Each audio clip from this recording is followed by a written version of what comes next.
Assalamualaikum warahmatullahi wabarakatuh. Alhamdulillah kita masih diberikan kesehatan, keselamatan dan kewarasan baik rohania maupun jasmania untuk kita semua, bagi yang saya sendiri dan teman-teman semua. Semoga kita masih diberikan hal-hal itu, hal yang baik dan rahmat dari Allah Subhanahu wa taala. Sebenarnya dari judul ini dan dari thumbnail juga sudah terlihat jelas apa yang akan nantinya saya bahas dan kita semua akan berdiskusi bersama. Tidak hanya sekedar saya menyampaikannya saja, tapi saya harap hal ini akan menjadi diskusi bagi kita semua, bahwa tema besar hari ini, kali ini dalam video ini adalah paradoks Indonesia, beragama tapi nakal. Apa maksud dari kalimat tersebut dan apakah benar memang hal itu terjadi di negara kita? Oke, mari kita kaji secara komprehensif dan secara objektif, dan semoga saja ini bisa menjadi penambah iman dan imun bagi kita semua. Lama-lama lagi, next to chapter.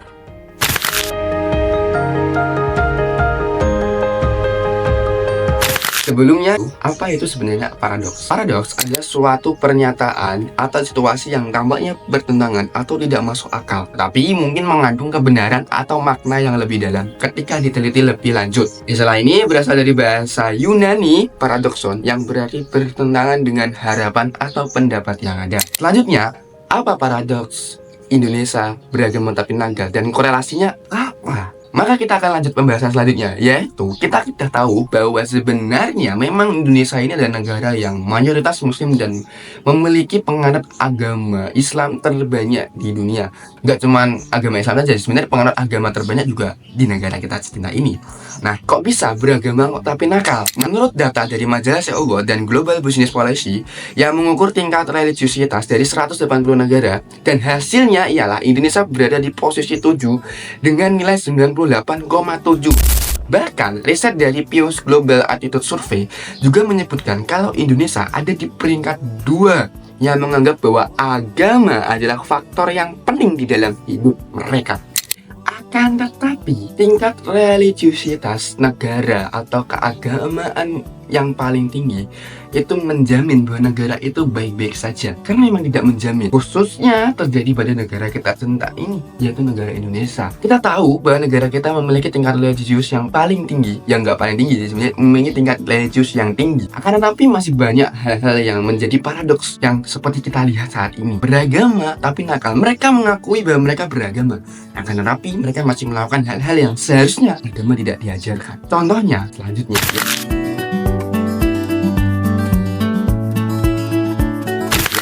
pertama, budaya korupsi. Why? Kenapa korupsi bisa merajalela dan justru malah menjadi budaya? Saya mengatakan budaya karena memang dari nenek moyang terdahulu sampai sekarang masih saja korupsi itu melekat di dalam hati masyarakat Indonesia. Enggak pejabatnya, enggak masyarakatnya, pasti ada yang melakukan korupsi. Enggak tingkat pusat, enggak tingkat daerah, pasti ada yang melakukan tingkat korupsi. Kenapa korupsi bisa terjadi? Ya karena apa?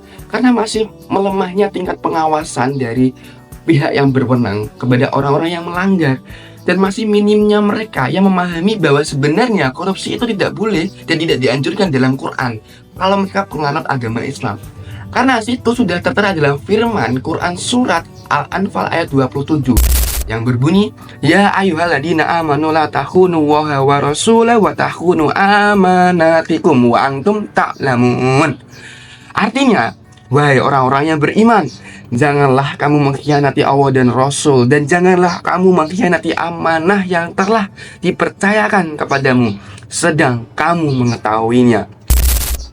Budaya korupsi ini sudah di cut off oleh Al-Quran, bahwa memang itu tidak baik dan tidak dianjurkan oleh para penganutnya, khususnya dalam agama Islam.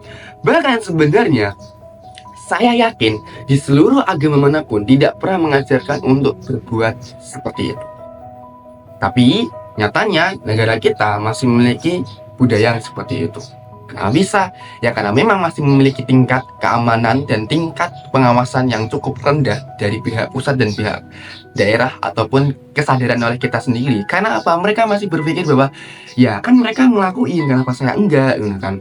Wong juga itu juga mereka ngelakuin, pemerintah juga korupsi, kenapa saya nggak boleh korupsi gitu kan. Iya, pola pikir seperti itu masih ternyata tertanam dalam pribadi masyarakat kita. Dan ini seharusnya harus bisa diselesaikan dan harus bisa dihapuskan dengan dalil tersebut. Dan saya harap semoga kita semua tidak akan menjadi salah satu bagian yang melakukan tindakan KKN, kolusi, korupsi, nepotisme.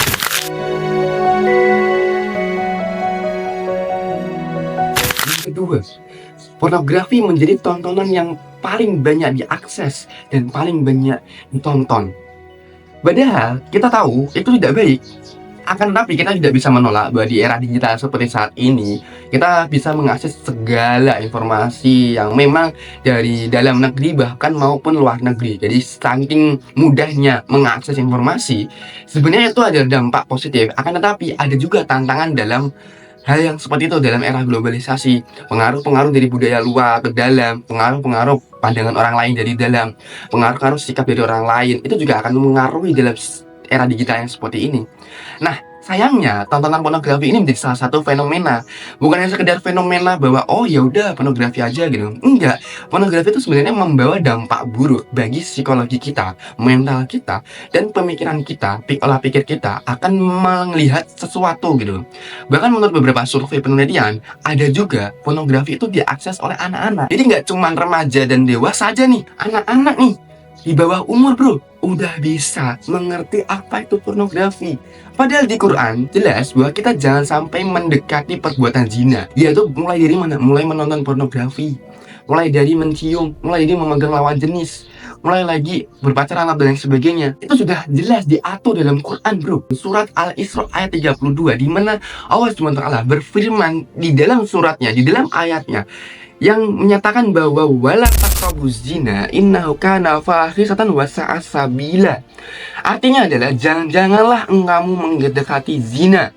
Sesungguhnya zina itu adalah perbuatan yang keji dan suatu jalan yang buruk. Quran surat Al-Isra ayat 30. Hal tersebut menjadikan landasan bagi kita semua bahwa sebenarnya memang pornografi itu bukan tontonan yang bagus, baik bagi diri kita dan orang lain. Dan itu harusnya menjadi kesadaran bagi kita semua bahwa ternyata tidak semestinya bagi seorang kaum muslimin melakukan tindakan yang mendekati zina. Karena dari arti tersebut ada wala taqrabuz zina. Janganlah kamu mendekati zina.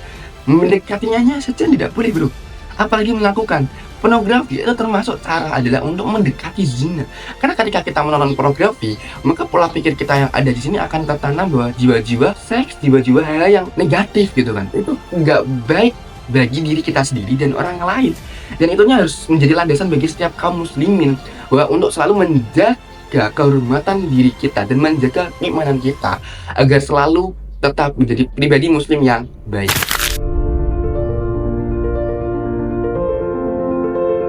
Judi online yang masih masif dilakukan oleh masyarakat kita. Judinya saja itu udah wow.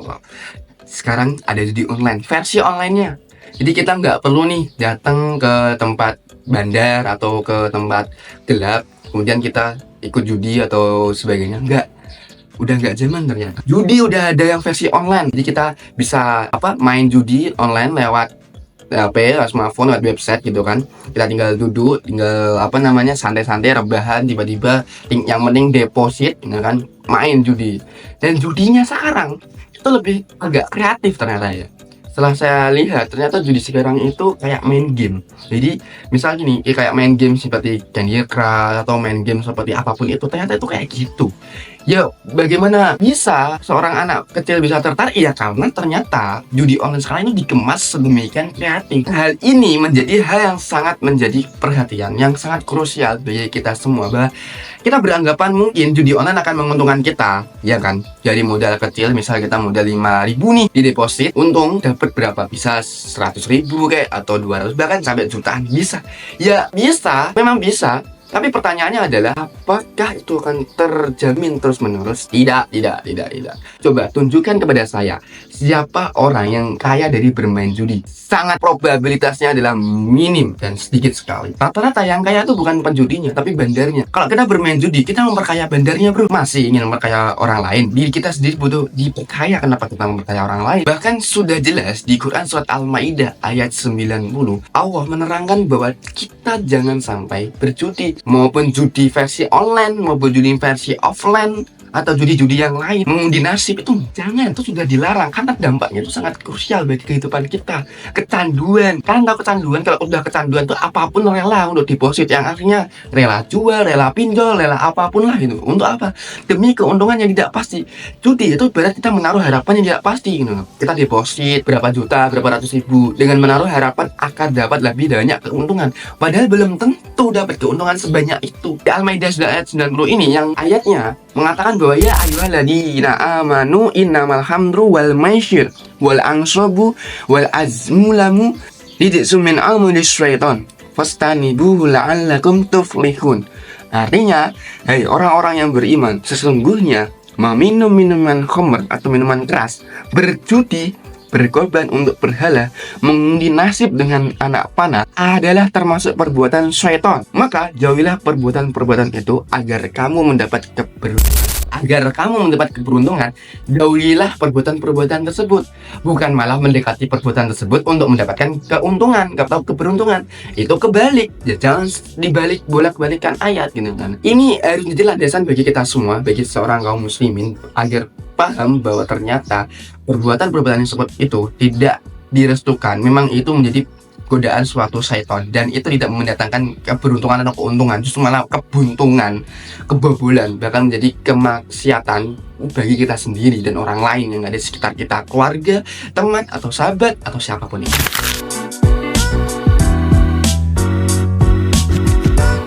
Terima kasih kepada teman-teman semua. Tiba pada ujung video. Saya harap semoga apa yang saya sampaikan kepada teman-teman semua bisa dicerna dengan baik, bisa diskusi dengan saya di kolom komentar nantinya setelah video ini selesai. Saya sangat menerima saran, masukan, opini, asumsi, hipotesis, teori dari teman-teman semua. Untuk saya pribadi, untuk hal yang membangun saya dan teman-teman kita semua ini, saya sangat menerima dan terbuka terhadap hal-hal itu. Kita memiliki tujuan yang sama, yaitu untuk membangun Indonesia yang lebih baik lagi, membangun agama Islam yang lebih baik lagi, membangun pribadi muslim yang sekiranya masih melenceng kita luruskan. Kita memiliki visi yang sama.